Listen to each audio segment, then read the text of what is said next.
Welcome to the program. You're watching Sean Bike. My name is Sean Santa Maria. How you guys doing? Kamusta kayo? It's been raining a lot lately. But you know, here in the south, and ever since ito, ang swerte namin kasi sa umaga, hindi umuulan. No, pumapatak na lang siya 10 a.m., 11 a.m. So if you're an early morning rider and you live here in the Las Piñas, Muntinlupa, Laguna area, swerte tayo because we get to ride, no? So this indoor sit-down vlog is quite appropriate for the times, okay? At ang nakikita nyo ngayon dito ay ang aking microphone na naka dead cat cover because the original foam that my microphone came with nasira na. At yung kasama sa package yung nasa kahon na spare cover is this dead cat, and this is for outdoor use. Inagay ko na. I don't know how it will look on camera. Ang awkward but tingnan natin kung wala That looks okay. Parang siyang baril, ano? Siya mukhang mic. Okay, let's do this setup. Alright, indoor vlog. And we're gonna talk about my eyewear. Many of you have asked me online, in person, ano mga shades na gamit ko, you know, at the range of questions vary na what brands do I prefer dahil gusto nila ng reliable brand, okay ba ang Oakley, okay ba ang Rapha, stuff like that, because I'm a multi-brand user din. And they also ask how I manage to do night riding, how I manage low light riding, considering na malabo yung mata ko. So we're gonna answer those questions along the way, but this video is largely gonna be a show and tell of my shades collection. So if you're interested in that, tara, let's go.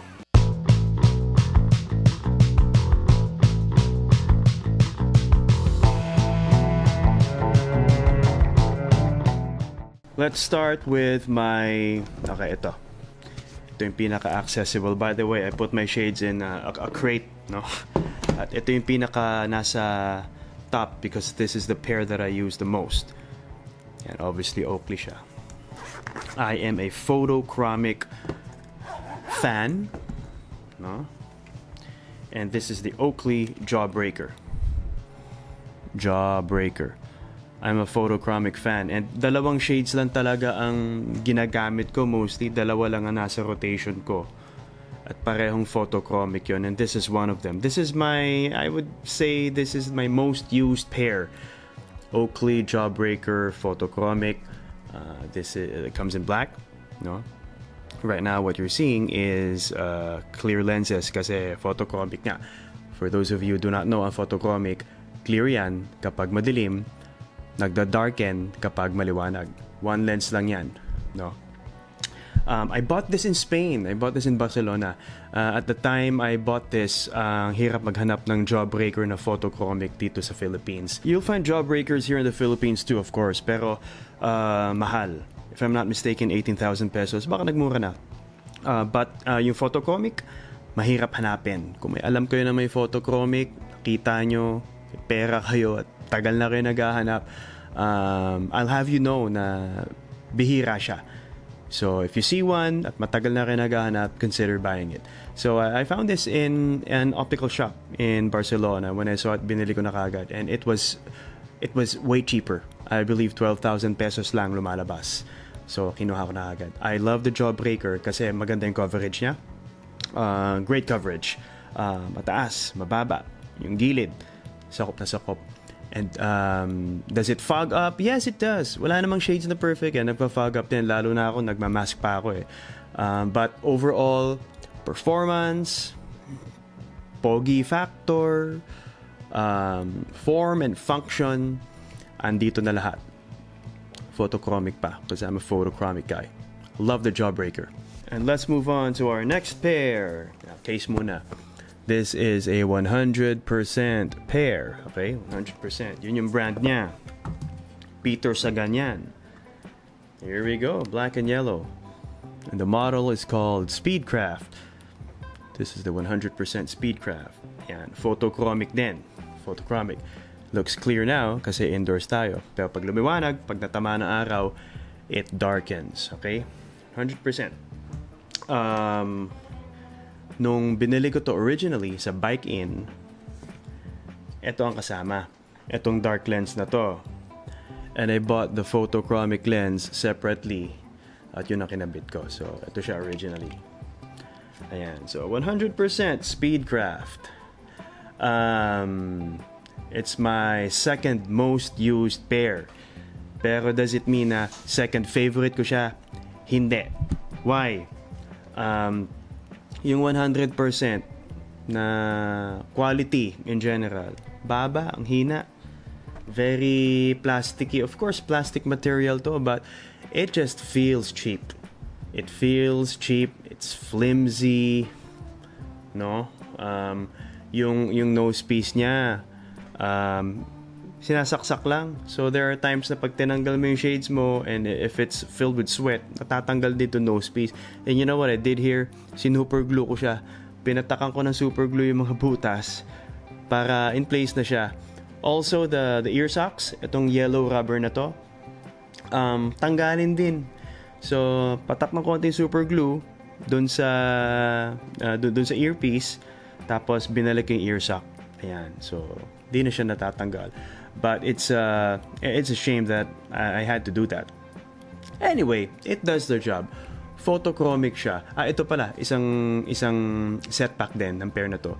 Mahina yung photochromic, I don't know the word for it, but it doesn't darken enough to my liking. It does the job. It protects me from the rays. It gets dark, pero not as dark as the Oakley or my other photochromic pair, which siguro susunod ko na. Hindi siya kasing dark, no? But it's my second most used kasi maganda yung look niya. Yellow, black and yellow. Love that color combo. So, ayan. 100%. Peter Sagan. Recommended ko ba na bumili kayo ng 100%? Kung meron na kayo, mahalin nyo yung pair ninyo. But if you can, just stay away from the brand. Okay, next pair. Rudy Project RP. Ayan. Photochromic din to. Bakit ako mahilig sa photochromic? Para isang suotan na lang. Diba? I usually ride early morning. Madilim pa. Shades na ako niyan. And maganda sa photochromic, kapag hindi pa masyadong maliwanag, clear yung lens mo. Maganda ang visibility. Kesa sa nakasalamin muna ako, no? Tapos pag lumiwanag na, tigil, tanggal, lagay ng shades na tinted. Ayoko. Gusto ko isang suotan na lang. And isang advantage din ng photochromic, suot mo siya, no? Maliwanag, dark siya. And you pass through a tunnel o ilalim ng tulay na kung saan madilim na almost magba-blackout, no? Or yung visibility talagang mababa. Automatic, nagki-clear up yung lens. You're not gonna have to take off your shades pa, ibababa mong ganyan, hirap na hirap ka. Walang tanggalan. So, ayan. Rudy Project, Photonic ang tawag dito. Photonic. Again, photochromic siya. Gusto ko ang Photonic in terms of fit, no? It wraps around my head perfectly. Ang ganda. Walang rubber component sa earpiece, walang ear socks, because it doesn't need that. Maganda ang kapit niya, no? The nose piece also is nice. You can adjust it. Napipinch in mo or you can spread it out. Kung bumabagsak, sikipan mo. Kung gusto mo mas mataas yung profile, you can do it. At ito, yung frame niya, yung frame base niya, yung ilalim, interchangeable. When I bought this originally, black yan. Bumili ako ng neon green na frame accessory. So, yan siya. I don't wear this as much already. Bakit? It feels dated. Nalulumaan na ako sa design. Okay? Mababaw na dahilan, but pag suot ko siya, I feel like Geraint Thomas. You know, Geraint Thomas, naka-Oakley siya. Hindi ko lamang suot niya, but he's known for wearing two lens shades pa rin. At inaasar siya na he's still stuck in the past. But you know, if it works for him, yun ang gusto niya, okay. Pero ako, ang preference ko these days, yung one-piece lens na nga, katulad nung the pairs that I showed you earlier, the Jawbreaker and the Speedcraft, isa lang. And like the rest of the shades that I'm gonna show you, mostly yan, mga one-piece lens. Ito, naiwan pa siya sa two-piece lens, naiwan pa sa 90s. But this looks good. This looks good. But as I mentioned, I don't wear it as much anymore. Next pair, we have another Oakley. Okay, this is the Flight Jacket. In terms of look, isa ito sa top shades ko. Flight Jacket. It's just a different animal, man. Diba? Wala siyang top frame. Frameless yung ibabaw. Malinis. And why did they do this? Specifically for cycling yan, para walang intrusion.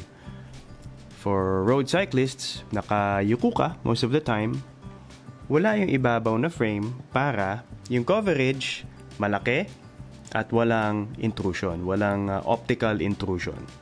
Yan.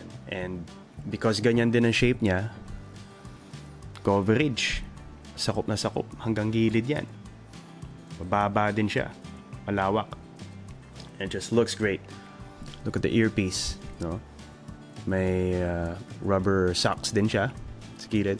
By the way, ang Oakley may mga proprietary name sa components. The plastic component is called O-Matter, no?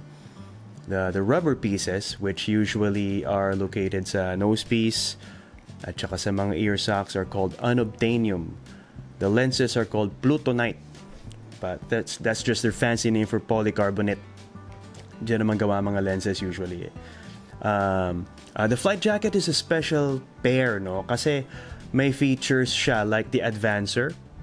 Yung Advancer, ito sa ilong, you can just toggle it, no? Pag tinagal mo yan, I hope you're getting that. Pag tinagal mo, yung nose piece, nag-extend. So it serves as an exhaust of sorts, no? Kapag pag inactivate mo yung Advancer, lumalayo yung pair sa mukha mo, mas may exhaust, mas may ventilation to manage fogging up, no? So, pero hindi ko ginagamit. Balik natin. Ito, yan, interchangeable din na lens to. Ang nakakabit ngayon is photochromic. Ito yung isang lens niya. I have the blue one. Yan. Snap-on lang siya. So, that's it. Oakley Flight Jacket. One of the best looking in my opinion. Next pair is my Oakley Sutro. Yeah, one of my favorite Oakleys din. At napakaganda nito. In terms of design, this is the most versatile because the Sutro is marketed to be an all-around, anywhere pair. Diba? Look at the design. Very simplistic, pero so stylish. I like the gold lenses here also. Simple din yung earpiece niya. It's just all plastic. Nose piece, rubber, unobtainium, right? It wraps perfectly, napaka-pogi, large format. At ang isa sa mga ad campaign nito, ang binibenta niya is nakabike ka or nagva-volleyball ka. Pagkatapos noon, punta ka sa just go to a cafe for refreshments and have your coffee. Hindi kailangan tanggalin because it's a stylish pair already. So form and function din siya. One thing though about this pair is that I don't use this as much already. Kasi nga shades Hindi photochromic. But no love lost for the Oakley Sutro. Napaka-pogi. One of my favorite pairs. Our next and final Oakley is the encoder. Yan. So, ito pala. May tape yan. Tapos may mga pangalan. Kung ano siya. Yan. Because the cases are all the same. Para alam ko kung ano yung binubunot ko. Ayan. Sutro. Nakalagay sa tape. Encoder. That's my simple way of distinguishing them dahil pare-pareho nga yung case. This is the encoder. maganda ang encoder. Love it.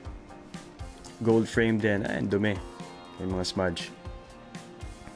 See what I mean? Look at that lens. One piece. Tapos pre-curved na yung ibabaw, no? Sa nose din. May parang protrusion. And on the other side of that is the rubber unobtainium nose piece. Okay. Plastic earpieces na may ear socks. Got the gold branding here sa side, no? Ganda. Multi-sport din siya. Pwede pang golf, baseball, volleyball, pang cycling din, of course. Pogi pair. I bought this in Las Vegas, actually. It just stuck out. Lalakad ako, no? Nandun siya sa salamin. Kita ko may blue lens, may black lang, merong parang reddish na lens. But the gold really stood out. At kahit may gold pair na ako, nauna tong si Sutro eh. Kahit may gold pair na ako, this was just irresistible, so binili ko. So this is a good souvenir from Las Vegas when I went. Encoder. Love it. Okay, ilan na lang to? 4. Mabilisan na lang. Of course, I have a Rapha pair. This is an RCC pair. Ganda ng case. Velvety case. No. Only my eyes can show the suffering. Only my eyes can show the suffering. So mag-shades ka para hindi halatang nagsasuffer ka. Here we go. Simple lang. Simple lang. Medyo crystal yung frame. No? Crystal na gradient. It darkens as you get to the end of the... No, it doesn't. It does darken. Ang weird, ano? Ganun pala siya. Okay. Crystal yung labas, pero goma yung medial side. So, kalahati. Ang galing ng ginawa, no? So, you have this gloss part sa labas, pero pag tinignan mo sa loob, goma. I love the execution. Yan, RCC dito sa side. You're getting that? Okay. Simple blue tint. Rubber nose piece. RCC. Rapha branding on the lens itself. Okay. And sa totoo lang, hindi ko pa nagagamit ito. Matagal lang nandito, hindi ko pa nagagamit. Ayan, RCC. I don't know where this is made. I don't know who makes them, but they're made in Italy. Nakalagay, no? Rapha Performance Eyewear, made in Italy. But I don't know who makes them. You know what I mean? Hindi siya Oakley. Baka Luxottica din. You know, that Luxottica monopoly of eyewear. Baka. But I may be wrong. Let's go to the Ray-Bans na. Tatlo. Last na to. Mabilisan lang. I'm a Wayfarer fan. Okay? And I'm also a Tortoise Shell fan. This is my Ray-Ban Wayfarer Tortoise Shell. Prescription lenses na din siya kasi bumalabs ang mata natin. Okay? Tortoise Shell. Okay. Ito binili ko sa San Francisco. Okay? This is the Justin. Ray-Ban Justin. Blue lens. Matte black finish. Simple lang. Looks like a Wayfarer, but it's not a Wayfarer. It has a rounder profile. Okay? But it still has that Wayfarer DNA and dating. Justin. Pero mas gusto ko pa rin si Wayfarer, of course. And this is just for variation. Sa San Francisco ko din binili to. Final pair, kasi ang haba na ng video natin. Brown case. Wayfarer. Black. Plain black. Prescription lenses na rin siya. And this is an earlier model Wayfarer. Kasi yung Wayfarer, through the years, nagkaroon na ng mga modifications. And this is one of the earlier releases where mas nakasubsob, mas nakadapa yung profile niya kesa sa the modern pairs. Let's see kung makikita nyo yung difference. Ayan, I think that's clear enough. Kita nyo yan. Anyway, ang tagal na nito. Tagal na nito. It's definitely one of my favorite pairs.